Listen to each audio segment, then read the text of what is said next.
39 साल की एक महिला अपने बच्चे के टुकड़ों को बैग में भरकर एक शहर से दूसरे शहर टैक्सी के माध्यम से आवागमन कर रही थी, आ जा रही थी, सफर कर रही थी। इसी बीच पुलिस को इसकी सूचना मिलती है और ये महिला अरेस्ट होती है। तो अरेस्ट होने के बाद में जो सनसनीखेज खुलासा होता है उसे सुनकर आप भी चौंक जाएंगे। नमस्कार, मैं हूं गिरीश और आप देख रहे हैं आपका अपना time news network investigate time news. आज की जो कहानी है बेहद ही सनसनीखेज वारदात है। आज की ये कहानी झंझोड़ने वाली है।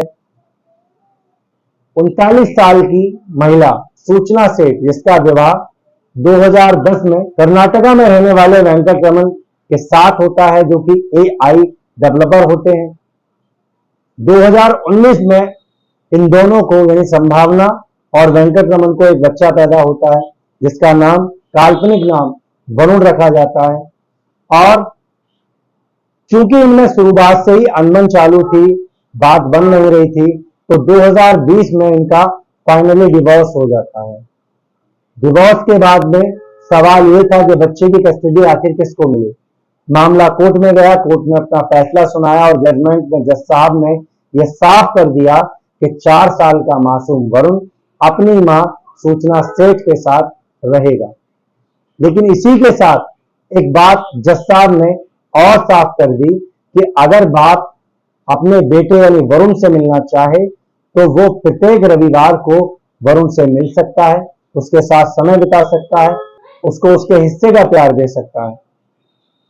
समय बीता, 1 रविवार, 2 रविवार, 3 रविवार, 4 रविवार, इसी तरीके से चलता रहा। लेकिन ये तमाम चीजें जो वरुण की मां थी और वेंकट रमन की एक्स पत्नी सूचना सेठ, जिसका अभी डिवोर्स हुआ था वेंकट रमन से, उसको एक कतई पसंद नहीं थी कि उसका बाप यानी वेंकट रमन वरुण के टच में आए और वरुण की और वेंकट रमन की नजदीकियां बढ़े।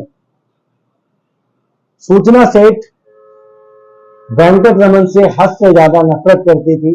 वो नहीं चाहती थी कि वरुण और वेंकट रमन एक हो, या सूचना वेंकट रमन को देख पाए, या वेंकट रमन किसी भी तरीके से उसकी नजर में आए। कहानी आगे बढ़ती है। सारे प्रकरण को सूचना देखती है, समझती है और एक ऐसी साजिश रच देती है जो किसी के लिए भी समझ पाना बहुत मुश्किल काम है। अपने 4 साल के बेटे को घुमाने का बहाना करके गोवा लेकर पहुंचती है एक होटल में।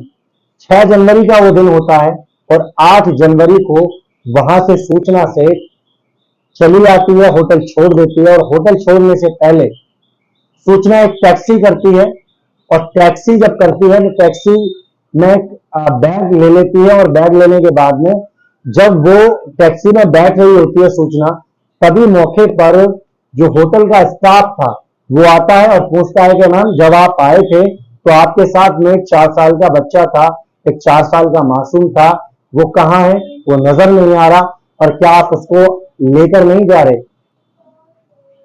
सूचना होटल के स्टाफ को बोलती है कि मेरे एक रिलेटिव हैं, मैं उनको पहले ही वरुण को उनके पास में छोड़ आई हूं, इसलिए वो मुझे वहीं से ही मिल जाएगा। होटल स्टाफ सोचता है कि हो सकता है भाई ऐसा हो। सूचना टैक्सी में बैठ के चली जाती है और जो होटल का स्टाफ होता है वो होटल की साफ सफाई के लिए उस कमरे में जाता है जो कमरा सूचना सेठ के पास में था 6 जनवरी से और 8 जनवरी के बीच में। जब वो होटल स्टाफ उस कमरे में दाखिल होता है, पहुंचता है तो देखता है चीजें इधर उधर बिखरी पड़ी हैं और खून का जो धब्बे हैं वो लगे पड़े हैं, कहीं दीवारों पर है, कहीं सामानों पर है, और बुरी तरीके से खून फैला पड़ा। तमाम चीजों को देखकर जो होटल का स्टाफ था वो चौंक जाता है, डर जाता है, भयभीत हो जाता है, और तत्काल होटल के मालिक को इसकी सूचना दी जाती है स्टाफ द्वारा कि सर, 6 से 8 जनवरी के बीच में सूचना सेठ नाम की एक महिला थी जो यहाँ पर आकर रही थी। जब वो आई थी तो उनके पास में 4 साल का एक मासूम बेबी था। जब वो गई थी तो उनके पास में 4 साल का मासूम बेबी नहीं था। और हमने उसको पूछा भी कि आखिरकार वो कहाँ है, तो हमसे ये बोल दिया गया कि वो मेरे एक रिलेटिव के पास में। और होटल में ये तमाम चीजें दिख रही हैं, तमाम खून के धब्बे हैं, तमाम सारी चीजें बिखरी पड़ी हैं। होटल का मालिक तत्काल पुलिस को इंफॉर्मेशन देता है, पुलिस आती है, पुलिस अपनी इन्वेस्टिगेशन चालू करती है। इन्वेस्टिगेशन के दौरान जिस कंपनी की कैब सूचना ने बुलाई थी अपने बच्चे के शव को ठिकाने लगाने के लिए, और जो शव को ठिकाने लगाने के इंतजार में इधर से उधर घूम रही थी, उस कंपनी को पुलिस फोन करती है और फोन के माध्यम से पुलिस को उस कैब के ड्राइवर का नंबर मिल जाता है जिस कैब में सूचना सफर कर रही थी। तो जब ड्राइवर का नंबर पुलिस को मिल जाता है, पुलिस ड्राइवर से बात करती है, तो पुलिस ड्राइवर से कहती है कि आप के पास में जो लेडीज बैठी हुई है जिसको आप होटल से लेकर आए हैं, उसको आप कर्नाटका प्रांत के चित्रदुर्ग पुलिस स्टेशन में लेकर आओ। ड्राइवर ऐसा ही करता है और सूचना को उसके बेटे के शव के साथ चित्रदुर्ग पुलिस स्टेशन में लाया जाता है। पुलिस सूचना से पूछताछ करती है और जो उस लड़के का शव था जो बैग में भरा हुआ था वो अपने कब्जे में लेती है, अपनी कस्टडी में लेती है, और पुलिस भी चौंक जाती है कि भला एक मां कैसे अपने बच्चे को मार सकती है, काट सकती है, उसके शव को ठिकाने लगाने के लिए इधर से उधर घूम सकती है। इन्वेस्टिगेशन के दौरान पुलिस के पूछे जाने पर सूचना बोलती है पुलिस से कि मैंने अपने बच्चे वरुण की हत्या सिर्फ इसलिए करी क्योंकि मुझे वेंकटरमन और वरुण का मिलना पसंद नहीं था, उनका एक दूसरे के पास आना पसंद नहीं था, और मुझे नफरत थी वेंकटरमन से। मैं नहीं चाहती थी कि वो किसी भी तरीके से मेरी आंखों के सामने आए।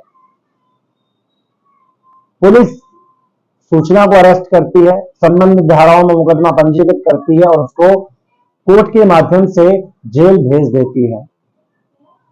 तो ये कहानी आपको कैसी लगी कमेंट करके आप जरूर बताएं। अगर आप इसको फेसबुक पर देख रहे हैं तो हमारे पेज को फॉलो करें, अगर आप यूट्यूब पर देख रहे हैं तो हमारे चैनल को सब्सक्राइब करें, और कमेंट करके जरूर बताएं कि ये कहानी आपको कैसी लगी और आप कहां से इस कहानी को या हमें देख रहे हैं। तो फिर मिलते हैं ऐसी अगली आपराधिक कहानी के साथ। तब तक के लिए दीजिए इजाजत, बने रहिए हमारे साथ और देखते रहिए आपका अपना 10 न्यूज नेटवर्क यानी CA10 न्यूज। मैं हूं गिरीश आपके साथ।